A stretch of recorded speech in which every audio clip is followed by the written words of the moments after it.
Hello everyone, welcome to my class. And today we have to discuss about the rolling motion. और जो ये rolling motion होता है actually it is a type of combination of both rotational and translational motion. आप लोगों ने last semester में जो मैकेनिक्स स्टडी की मैकेनिक्स 1 उसमें आपने लीनियर मोशन को जो है ना या ट्रांसलेशनल मोशन को स्टडी किया जिसमें बॉडीज़ जो हैं वो along a straight path travel करती हैं और in previous chapters we have discussed about the rotational motion. जो रोटेशनल मोशन है और ट्रांसलेशनल मोशन है, अगर दोनों को कंबाइन किया जाए in that sense a new motion will be produced that is named as rolling motion. आपको इस वक्त एक पिक्चर नज़र आ रही है, उसमें आप पहले देखें कि एग्जैक्टली एट दिस मोमेंट ये व्हील स्लिप हो रहा है और रोटेट हो रहा है वहीं का वहीं, आगे नहीं जा रहा। ये स्लिप होते हुए आगे जा रहा है लेकिन रोटेट नहीं कर रहा। ये देखें रोटेट भी कर रहा है, आगे भी जा रहा है। सो जो रोटेट भी करे आगे भी जाए उसे कहा जाता है रोलिंग मोशन। मैं आपको एग्जांपल देता हूँ, ट्राई टू गेट दिस कि मैं आपको नज़र नहीं आ रहा लेकिन आपको समझाने की कोशिश करूँगा। आप अज्यूम कीजिए कि आपके पास एक ड्रम है, आप उसको किसी स्लोप के ऊपर जो है ना किसी इंक्लाइन प्लेन के ऊपर चढ़ाना चाह रहे हैं, लेकिन जैसे आप उसको धक्का लगाते हैं वो स्लिप होता रहता है। तो क्या वो आगे जाएगा या वहीं पे रहेगा? डेफिनेटली वो रोटेट होता रहेगा लेकिन वहीं पे रहेगा, आगे ट्रेवल नहीं कर पाएगा। ठीक है, अगर आप उसको रस्सा बांध के सीधा आगे खींचें, रोटेट ना होने दें, तो उसे कहा जाएगा ट्रांसलेशनल मोशन। ठीक है, लेकिन अगर वो स्लिप ना हो और आप उसको धक्का लगाते रहें तो वो स्लिप नहीं होगा, तो उस कंडीशन में रोटेट भी होगा और आगे भी जा रहा होगा। Exactly this motion is the rolling motion. और ये भी यहाँ पे देखें रोटेट हो रहा है, स्लिप हो रहा है। यहाँ पे सीधा हम इसको जो है ना खींचते हुए जा रहे हैं, लेकिन यहाँ पे इजीली उसको रोल करवाते हुए हम जो है ना आगे ले जा रहे हैं। So this is the rolling motion. कोई इतनी इसमें मैथमेटिक्स इतनी ज़्यादा नहीं है, लेकिन you have to understand the basics of this. इसकी बेसिक्स आपको जो है ना ज़रूर समझनी है।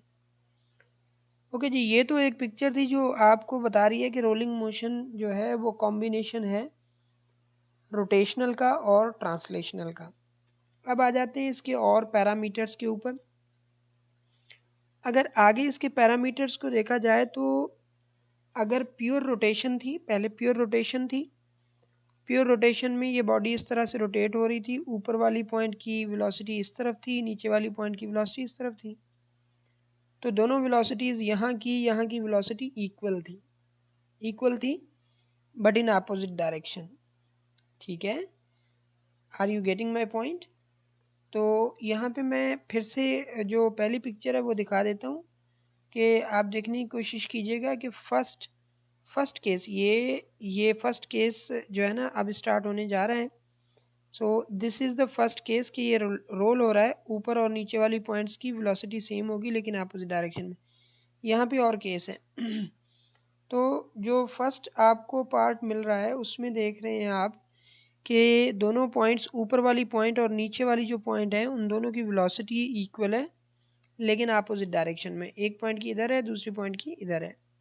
सेंटर स्टैटिक है, सेंटर किसी भी तरफ नहीं जा रहा, सेंटर की वेलोसिटी 0 है ओके जी। तो जो दूसरा ट्रांसलेशनल मोशन था उसमें क्या था, उसमें आपको ये चीज़ मिल रही थी कि हम उसको जो है ना आगे खींचते हुए जा रहे हैं। तो ट्रांसलेशनल मोशन की डेफिनेशन ही ये होती है कि each and every point undergoes the same velocity and same displacement. तो इस पॉइंट की, इस पॉइंट की, इस पॉइंट की, बल्कि हर एक पॉइंट की वेलोसिटी सेम होगी, सारे की सारी पॉइंट्स की वेलोसिटी सेम होगी। लेकिन हम 3 पॉइंट्स को फोकस कर रहे हैं तो मैंने यहाँ पे भी वो 3 पॉइंट्स लिखी हैं कि इस पॉइंट की वेलोसिटी इस डायरेक्शन में इस पॉइंट की वेलोसिटी, इस डायरेक्शन में इस पॉइंट की भी वेलोसिटी इस डायरेक्शन में। यहाँ पे ऊपर अगेन मैं फिगर जो है आपके लिए वो यहाँ पे जो शो हो रही है वो रिपीट कर देता हूँ कि जब ट्रांसलेशनल आए उस वक्त आप देखिएगा। तो अब ये ट्रांसलेशनल आने को, ये ट्रांसलेशनल है, तो ट्रांसलेशनल में सारे की सारी जो बॉडी है सेम वेलोसिटी के साथ आगे जा रही है। So all the points have same velocities. अब जैसा कि हमने कहा कि रोटेशनल और ट्रांसलेशनल का सम दोनों का जो है ना एडिशन हमें रोटेशनल रोलिंग मोशन देती है। तो अब आप इन दोनों को सम कर दें, सम करेंगे तो यहाँ वी आर है, यहाँ वी सी एम है। तो इस पॉइंट की जो वेलोसिटी है जब सम करेंगे तो दोनों वेलोसिटीज ऐड होंगी, तो 2 VCM हो जाएगी, या VCM प्लस आर ओमेगा, ये आर ओमेगा है ना, तो आर ओमेगा और VCM ऐड हो गए। तो आर ओमेगा आगे चल के हम देखेंगे कि R omega equal to VCM, तो इस वजह से हम 2 VCM भी लिख सकते हैं। सेंटर की पॉइंट की वेलोसिटी 0 है, यहाँ पे VCM है, तो दोनों को ऐड करेंगे तो ये आ जाएगी। इस पॉइंट की वेलोसिटी जो है VCM है, यहाँ पे VCM ही है क्योंकि R omega equal to VCM। आगे हमने ये देखना है कि R omega equal to VCM। तो जब ये भी VCM है, ये भी VCM है, लेकिन अपोजिट डायरेक्शन में, both will cancel each other, so this point will be static. तो रोलिंग मोशन में जो नीचे वाली पॉइंट होगी उसकी वेलोसिटी हमेशा 0 होगी। जो पॉइंट नीचे आएगी उसकी वेलोसिटी उस वक्त उस लम्हे 0 होगी, हमेशा के लिए नहीं, सिर्फ उस लम्हे जो पॉइंट नीचे होगी, क्योंकि स्लिपिंग नहीं हो रही। स्लिपिंग नहीं होगी तो उसकी वेलोसिटी जो है 0 होगी। ओके जी, तो आगे चलते हैं। इस कंडीशन में हमें ये पता चला कि अगर हम इस फिगर को देखें तो हमें ये पता चलता है कि यहाँ पे वेलोसिटी 0 है। जब इस रेंज में आएगी पॉइंट तो यहाँ की वेलोसिटी जो है VCM के इक्वल होगी, यहाँ की velocity twice of the VCM होगी। तो मतलब velocity is not same at all the points. अगर आप ये चीज़ देखना चाह रहे हैं तो ये आप इस पिक्चर में देख सकते हैं। ये इमेज काफ़ी तेज़ जा रही है। आप क्या करें, आप यूट्यूब पे एक ऑप्शन होता है कि आप उसकी वेलोसिटी जो स्पीड है वो डिक्रीज़ कर सकते हैं या इंक्रीज़ भी कर सकते हैं।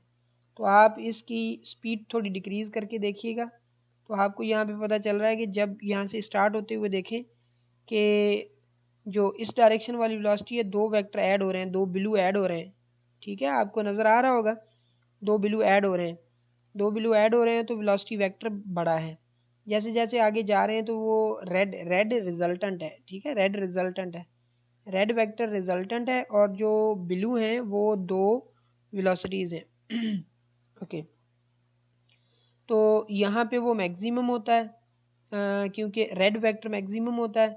जैसे आगे जा रहा है वो रेड वेक्टर कम होता जा रहा है, और जब बॉटम पे आता है दोनों ब्लू एक दूसरे के अपोजिट डायरेक्शन में, सो वेलोसिटी बिकम्स 0। सारे व्हील की वेलोसिटी 0 नहीं है, सिर्फ उस पॉइंट की जो नीचे आ जाती है, जो बॉटम पे होती है, उसकी वेलोसिटी क्या हो जाती है, 0 हो जाती है। So this thing can also be understand by this picture. इस पिक्चर से भी आप जो है ना ये अंदाज़ा कर सकते हैं। मैंने आपके लिए बहुत सारी पिक्चर्स जो है ना ऐड की हुई हैं ताकि आपको इजीली चीज़ जो है ना समझ में आ सके।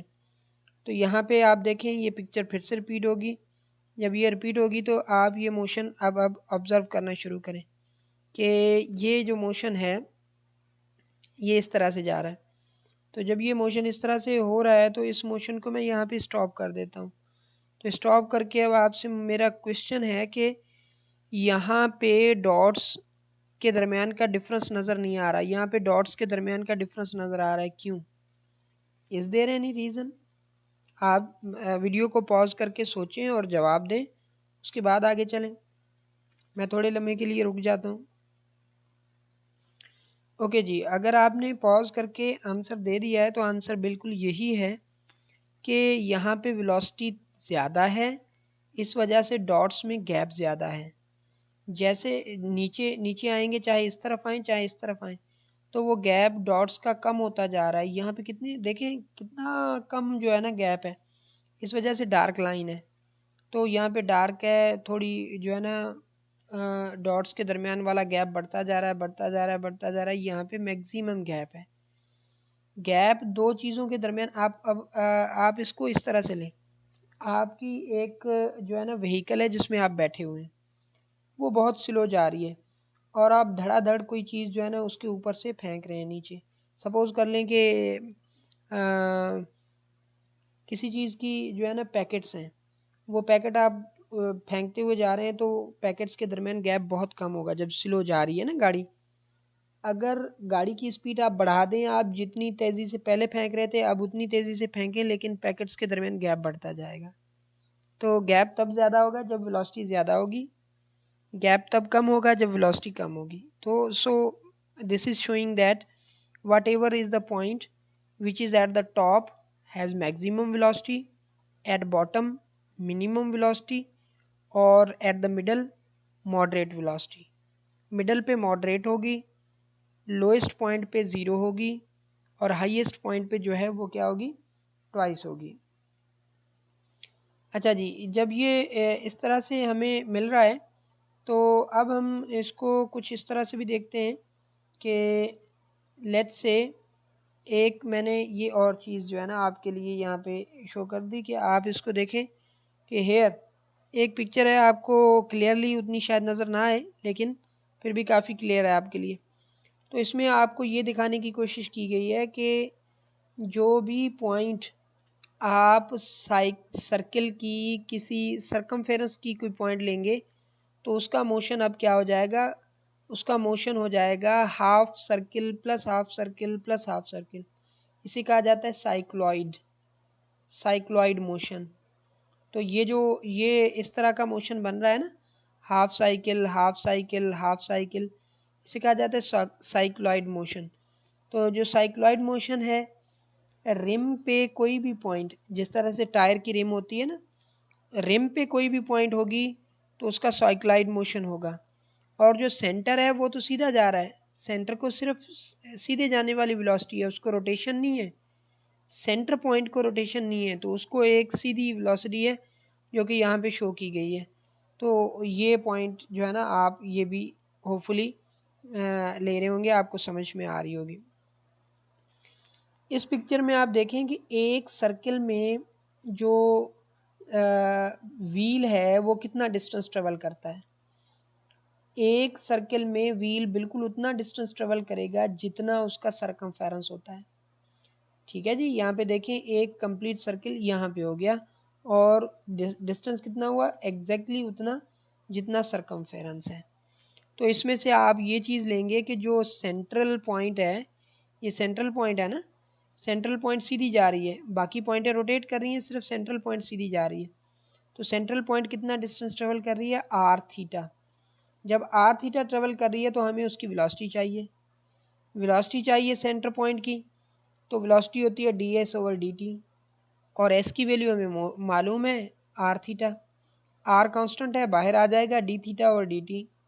तो ये हो गया आर ओमेगा। जैसा कि मैंने आपको पहले बताया था, जो ये पिक्चर थी इसके अंदर मैंने आपको ये चीज़ बताई थी कि हमें आगे चल के प्रूव करना है कि V C M is equal to R omega. यहाँ पे मैंने आपको बताई थी ना कि जो आर ओमेगा है वो वी सी एम के इक्वल है, तो ये वी सी एम और ये आर ओमेगा इक्वल है, इस वजह से कैंसिल हो रहे हैं। तो यहाँ पे R omega V C M है, तो यहाँ पे 2 वी सी एम हो रहा है।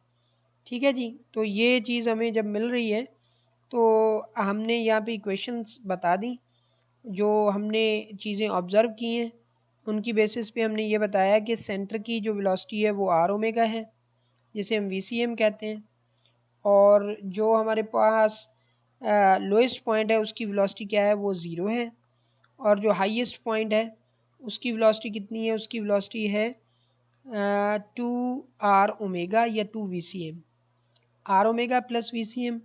अब आप वी सी एम की जगह आर ओमेगा लिख दें या आर ओमेगा की जगह वी सी एम लिख दें, तो आपके पास दोनों चीज़ें मिल सकती हैं। तो इस कंडीशन में जो काइनेटिक एनर्जी होगी अब वो सिर्फ रोटेशनल नहीं होगी, अब वो टोटल काइनेटिक एनर्जी होगी, और जो टोटल काइनेटिक एनर्जी होगी वो होगी आई ओमेगा स्क्वायर के इक्वल। यहाँ पे आई क्या होगा, आई होगा यहाँ पे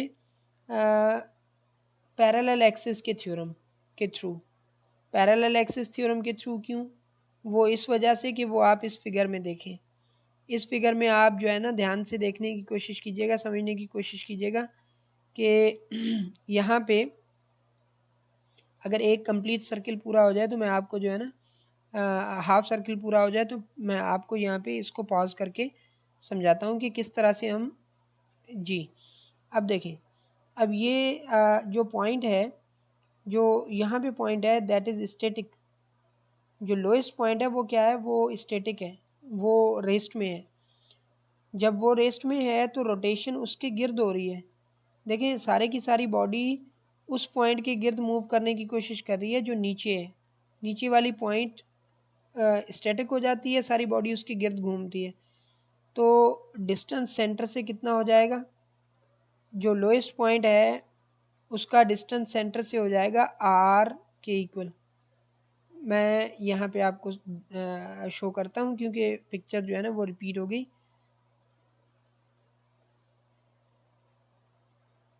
ओके, यहाँ से यहाँ तक डिस्टेंस कितना है सेंटर तक? आर के इक्वल है। जब आर के इक्वल है तो सेंटर, अगर इसके गिर्द बॉडी रोटेट करती तो moment of inertia about the centre of मास होना था। अब सेंटर ऑफ मास के अराउंड नहीं है, सेंटर ऑफ मास से इतना दूरी के अराउंड है। तो फिर वहाँ पे हम पैरेलल एक्सिस थ्योरम अप्लाई करेंगे।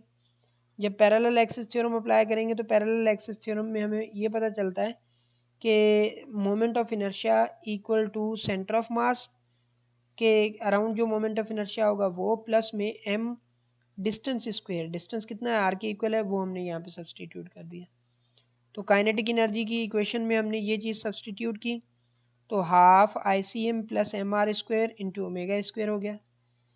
तो ये हम जो है ओमेगा मल्टीप्लाई कर रहे हैं इनसाइड और यहाँ पे हमने आर स्क्वायर ओमेगा स्क्वायर की जगह वी सी एम सब्सटीट्यूट कर दिया। तो एक तो हमारे पास ये हो गया पार्ट, जिस पार्ट को हम कहेंगे कि ये मोमेंट ऑफ इनर्शिया वो वाला है जो सेंटर ऑफ मास के अराउंड है। और दूसरा पार्ट ये हो गया, ये वो वाला मोमेंट ऑफ इनर्शिया है जो about the another axis है। जो दूसरा एक्सिस हमने लिया है क्योंकि एक्सिस ऑफ रोटेशन हमने अब कहा कि एक्सिस ऑफ रोटेशन कौन हो जाएगा? जिसकी वेलोसिटी ज़ीरो होगी, क्योंकि सेंटर की वेलोसिटी ज़ीरो होती है ना। यहाँ पे सेंटर की वेलोसिटी ज़ीरो नहीं है, बॉटम पॉइंट की है। तो बॉटम पॉइंट हमारे लिए जो है ना दूसरी एक पॉइंट है जिसके गिर्द हम मोमेंट ऑफ इनर्शिया ले रहे हैं। So this will be the kinetic energy in that case. ठीक है जी, तो ये है हमारे पास complete rolling motion, that is a combination of both the rotational motion and the translational motion. तो अगर आपको चीज़ें समझ में आ रही हैं so you do like the video.